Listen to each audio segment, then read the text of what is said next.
Our freedoms are like the air we breathe. They're fundamental to us as a nation and to who we are as its people.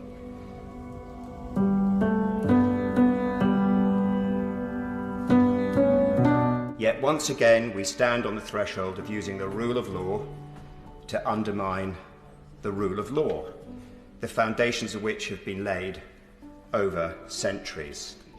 And can I say this, Madam Deputy Speaker? We are not asking our constituents to do anything we have never asked. We have coerced them. We have coerced them through criminal and civil law. Let us not use that word ask, because it is not an accurate description of what we have done.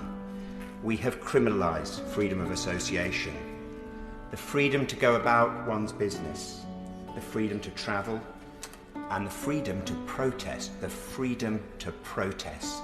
That is the oxygen of democracy. And Madam Deputy Speaker, this hurts my head and it hurts my heart.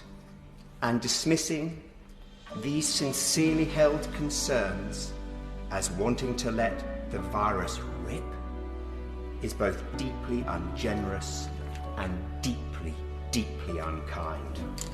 But in responding to that charge, Madam Deputy Speaker, I say, if this Parliament is not the place for disputation, delectable or otherwise, where is this rigour to be found? And I want people to live long lives, full lives, happy lives, myself included. But my mortality, our mortality, is ultimately our contract with our Maker, whereas our fundamental rights are our contract with government. So I will not be supporting this legislation. I think it is terribly unjust and, like my dear friend, in many parts cruel. I will have no part of criminalising parents for seeing their children and children for seeing their parents. No part. This legislation goes against my every instinct, perhaps an instinct even more fundamental than the love and touch of my family. And I am not living in fear of the virus. I will not live in fear of the virus, but I am living in fear of something much darker, hiding in the shadows. And, Madam Deputy Speaker, when the sunlight returns, and it will return, I hope it chases those shadows away.